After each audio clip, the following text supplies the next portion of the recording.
kuti vakambonyorwa pamhanza imoso here kuti ndine zvinhu zvakadai so iwe bhonzo mutema zvakadai so asi akablicha zvakadai so chimbondisiya nzara dzake dzakadai so akamwa maapetito ndokudai so bhonzo chimbondisiya rega ndimdzore apedza varume vevanhu rega ndimdzore ane apa pakadai pakakura zvakadai oita unhu hwakadai saka rega ndimdzore apedza varume vevanhu rega ndimdzore ane apa pakadai pakakura zvakadai oita unhu hwakadai saka rega ndimdzore ari kuona saka rega vamushore kushoredzera rufu wanzi yedzinga mutore parinotanga kore neparinopera kore ndiye ari kukonzeresa hanzi rega vamutore waunoti wako iye anoti ndewake nasari pamba pakumango nari pamba pake ranoti sene rako iye anoti ndereke baba vouya vasina mari yatora ndeyake rega ndimdzore apedza varume vevanhu rega ndimdzore ane apa pakadai pakakura zvakadai oita unhu hwakadai saka rega ndimdzore apedza varume vevanhu rega ndimdzore ane apa pakadai pakakura zvakadai oita unhu hwakadai saka rega ndimdzore mutema zvakadai so asi akablicha zvakadai so aya nzara dzake dzakadai so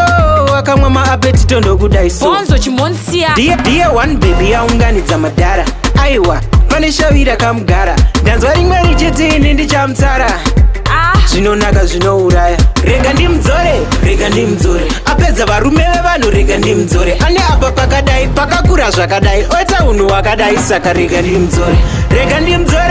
ndimdzore apedza varume vevanhu rega ndimdzore ane apa pakadai pakakura zvakadai oita unhu hwakadai saka rega ndimdzore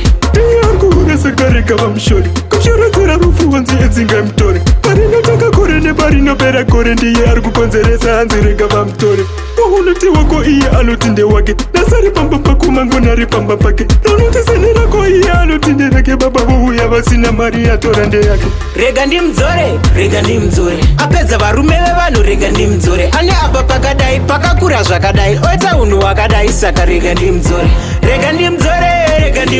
apedza varume vevanhu rega ndimdzore ane apa pakadai pakakura zvakadai oita unhu hwakadai saka rega ndimdzore mutema zvakadai so asi akablicha zvakadai so aya nzara dzake dzakadai so akamwa maapetito ndokudai so bhonzo chimbondisiya ndiye one baby yaunganidza madhara aiwa pane shavira kamugara ndanzwa rimwe richiti ini ndichamutsara zvinonaka zvinouraya rega ndimdzore apedza varume vevanhu rega ndimdzore ane apa pakadai pakakura zvakadai oita unhu hwakadai saka rega ndimdzore apedza varume vevanhu rega ndimdzore ane apa pakadai pakakura zvakadai oita unhu hwakadai saka rega ndimdzore